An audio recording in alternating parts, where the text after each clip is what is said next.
Hello friends, welcome back to my channel in concept फंडा। तो आज हम जो टॉपिक के बारे में डिस्कस करने वाले हैं वो है genetic linkage and gene mapping. तो इससे प्रीवियस वीडियो में हमने गैमेट फॉर्मेशन के बारे में देखा था। आज हम देखने वाले हैं जेनेटिक लिंकेज। तो क्या होता है जेनेटिक लिंकेज व्हेन तो लिंक जीन क्या होता है, सबसे पहले हम इसके बारे में देखेंगे। जब एक क्रोमोसोम्स पर दो या दो से अधिक जीन प्रेजेंट होते हैं तो उनको आपस में क्या बोलते हैं, लिंक जीन बोलते हैं।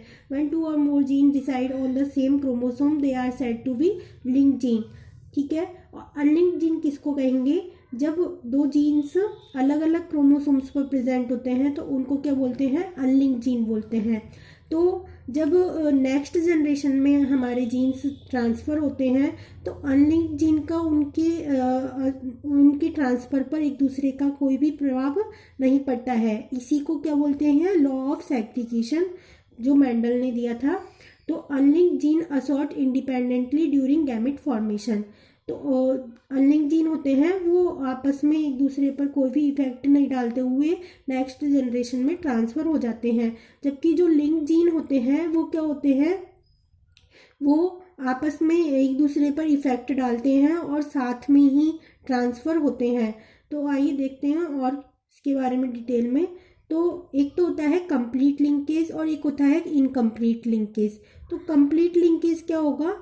कंप्लीट लिंकेज में जो जीन्स होंगे वो क्या होंगे, बहुत ज़्यादा पास पास में होंगे, जिससे क्या होगा, उनके बीच में क्रॉसिंग ओवर की प्रोसेस नहीं हो पाएगी। जैसे ये डायग्राम है, इस डायग्राम में मैंने बताया है ये क्रोमोसोम्स है, इनके बीच में इसमें एस फेज में रेप्लिकेशन की प्रोसेस होने के बाद में इनका डुप्लीकेशन हो गया है और फिर इनके बीच में क्या हुआ है, ये जो मियोसिस सेकंड के द्वारा ये गैमेट्स बन गए हैं। तो ये क्या बने हैं गैमेट्स, ये पेरेंटल बने हैं ओनली, इनके बीच में क्या नहीं हुआ है, क्रॉसिंग ओवर नहीं हुआ है। तो ये है कंप्लीट लिंकेज का एग्जांपल। तो only parental type gamete is form, crossing over not occur. तो ये कंप्लीट लिंकेज का एग्जांपल है जिसमें ओनली पेरेंटल ही बने हैं। इसके बाद में हम देखेंगे इनकम्प्लीट लिंकेज। तो इनकम्प्लीट लिंकेज जो होता है वो क्या होता है, उसमें दोनों जीन्स आपस में एक दूसरे को मतलब ज़्यादा पास पास नहीं होते हैं, थोड़े दूर होते हैं, जिससे क्या हो पाता है, उनके बीच में क्रॉसिंग ओवर की प्रोसेस हो पाती है।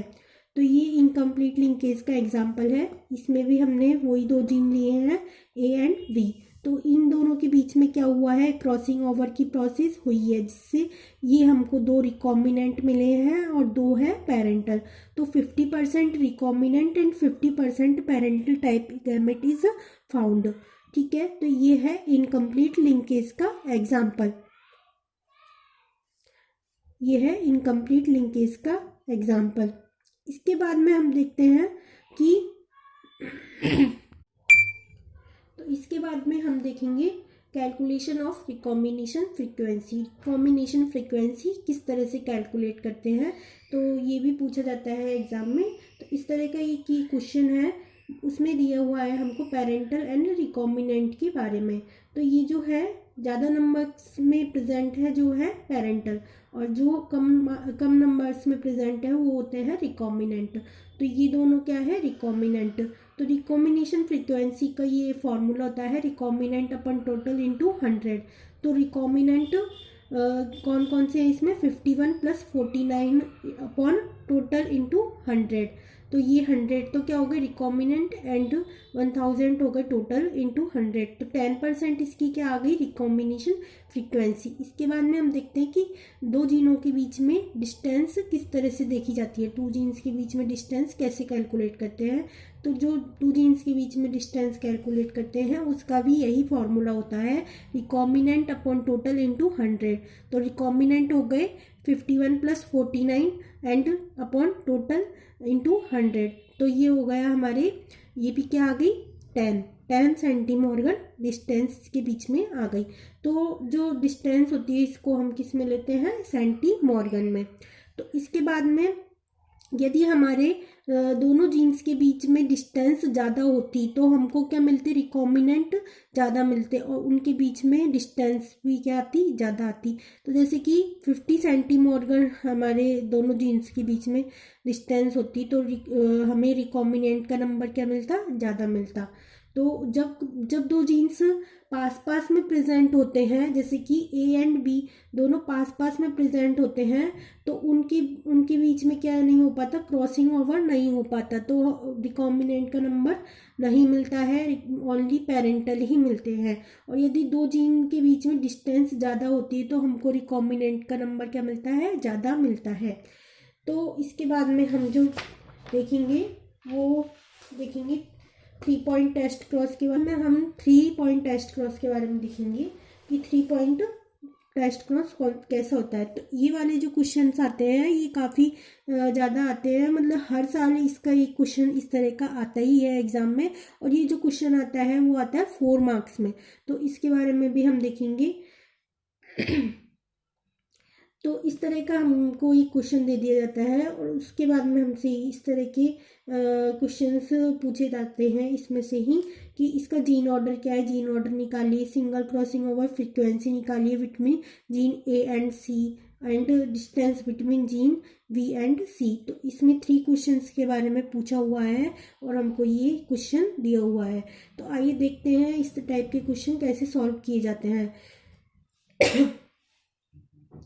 तो जो इस टाइप के क्वेश्चन सॉल्व किए जाते हैं उनमें से सबसे पहले तो हम पेरेंटल देखते हैं कि पेरेंटल कौन सा वाला होगा। तो पेरेंटल जो होगा वो सबसे हाईएस्ट नंबर में होगा। तो 390 वाला जो है एक, और एक है 374, तो ये दोनों तो क्या हो गए, पेरेंटल हो गए। इसके बाद में जो सबसे कम नंबर्स में प्रेजेंट है वो कौन से हो जाएंगे, डबल क्रॉसिंग ओवर वाले। तो ये दोनों क्या है, डबल क्रॉसिंग ओवर वाले हैं, ठीक है, जो सबसे कम नंबर में प्रेजेंट है। इसके बाद में जब हमसे क्वेश्चंस में ये पूछा हुआ है कि जीन ऑर्डर निकालिए, तो जीन ऑर्डर हम कैसे कैलकुलेट करेंगे इसका। तो जीन ऑर्डर निकालने की जो सिंपल सी ट्रिक है वो है, हम हमारे पेरेंटल वाले सीक्वेंस को लिखेंगे A B and C, and small A B and small C. तो इस तरह से हमने लिखा। अब हम इसके बीच में क्या कराएंगे, डबल क्रॉसिंग ओवर कराएंगे। तो डबल क्रॉसिंग ओवर हमने जब कराया तो हमको इस तरह का मिला, ठीक है, इस तरह का मिलेगा हमको। लेकिन ये जो डबल क्रॉसिंग ओवर हमें मिला है वो इस डबल क्रॉसिंग ओवर से मैच नहीं कर रहा है, क्योंकि इस वाले डबल क्रॉसिंग ओवर में क्या है, a b small c, small A B and capital c. तो हमको ये वाला सीक्वेंस मिलना चाहिए इस वाले डबल क्रॉसिंग ओवर से। तो हमारा जो जीन ऑर्डर होगा वो ये नहीं हो सकता। तो इसके बाद में हम इस सीक्वेंस को दोबारा रीअरेंज करके देखेंगे कि कौन सा सीक्वेंस हो सकता है। सॉरी। तो इसको आते हैं रीअरेंज करते हैं फिर से, क्यों इसको इस तरह से रीअरेंज करना है कि हमको डबल क्रॉसिंग ओवर से ये वाला सीक्वेंस मिले। तो हम इसको ऐसे ऐसे रीअरेंज करके देखते हैं, ठीक है, ए सी एंड बी से। तो इधर भी हम लिखेंगे ए सी एंड बी, ठीक है। तो ये हमने रीअरेंज करके देखा, तो इससे हमको ये वाला मिलेगा, देखो, A C and B, small A capital C and small B. तो ये वाला जो है हमारे डबल क्रॉसिंग ओवर का सीक्वेंस आया है, ये इस वाले से मैच कर रहा है। तो ये क्या हो जाएगा हमारा, ये वाला क्या हो जाएगा, हमारा जीन ऑर्डर हो जाएगा, ठीक है। तो अब इसी से हम क्वेश्चंस और बाकी के क्वेश्चंस सॉल्व करेंगे। तो देखते हैं ये हमारा क्या हो गया। तो यहाँ पे हमने जीन ऑर्डर निकाल लिया है, वो है ए सी एंड बी। अब हम इसके बाद में सिंगल क्रॉसिंग ओवर फ्रीक्वेंसी निकालेंगे between a and c gene के बीच में। तो जो सिंगल क्रॉसिंग ओवर फ्रीक्वेंसी का फॉर्मूला होता है वो होता है डबल क्रॉसिंग ओवर का नंबर। तो डबल क्रॉसिंग ओवर का नंबर जो है इसमें इधर है 5 + 8 प्लस सिंगल क्रॉसिंग ओवर का नंबर। तो जो सिंगल क्रॉसिंग ओवर का नंबर जो हम लेंगे वो कौन सा लेंगे, जो ए एंड सी के बीच में क्रॉसिंग ओवर से प्राप्त हुआ है। तो जो ए एंड सी के बीच में क्रॉसिंग ओवर से मिलेगा वो हमको इस तरह से मिलेगा।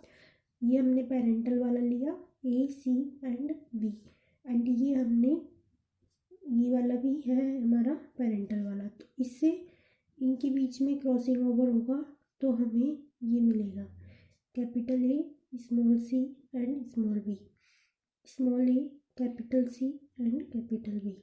तो ये हमें किस में मिल रहा है, ये हमें इधर 81 एंड 85 वाले में मिल रहा है।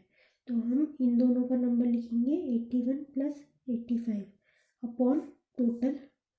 तो टोटल हो जाएगा 1000 इंटू क्या करेंगे 100। तो ये हमारा आएगा जो आएगा 00 से, तो इसका जो टोटल 179, तो 7.9% क्या आ गई इसकी सिंगल क्रॉसिंग ओवर फ्रीक्वेंसी आ गई। तो यदि हमसे ये वाला क्वेश्चन पूछा जाता कि डिस्टेंस निकालो ए एंड सी के बीच में, तो उसका फॉर्मूला भी क्या होता यही होता। तो उसकी जो डिस्टेंस होती वो होती है हमारे 7.9 सेंटीमॉर्गन।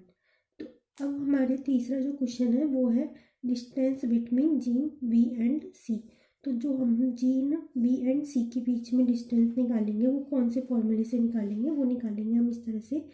तो ये तो हमारे दोनों के कौन से हो गए डबल क्रॉस ओवर वाले, और ये जो हमारे दोनों हो गए वो हो गए सिंगल क्रॉस ओवर वाले बिटवीन ए एंड सी। तो हमारे कौन सा नंबर बचा अब, ये 27 एंड 30 वाला। तो ये दोनों किसके नंबर होंगे, बी एंड सी के बीच में क्रॉसिंग ओवर वाले। तो हम इसको ले लेंगे। तो इन दोनों के बीच में डिस्टेंस कैसे निकालेंगे हम, तो पहले लिखेंगे डबल क्रॉस ओवर का नंबर, फिर लिखेंगे हम सिंगल क्रॉस ओवर का नंबर ये वाला।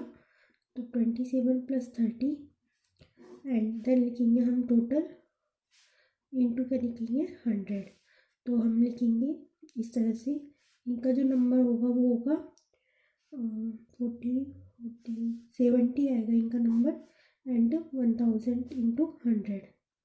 तो ये हो जाएगा हमारा 7 सेंटीमॉर्गन हमारी इसकी डिस्टेंस आएगी। तो इस तरह से इस टाइप के क्वेश्चंस सॉल्व किए जाते हैं। तो आगे जो नेक्स्ट वीडियो है कि उसमें हम और भी इससे जो रिलेटेड PYQs है उनको सॉल्व करेंगे, जेनेटिक लिंकेज से रिलेटेड PYQs हम सॉल्व करेंगे। तो आप इस चैनल पर बने रहिए और आगे वाली जो वीडियोस हैं उनको भी देखिए। Okay, thank you.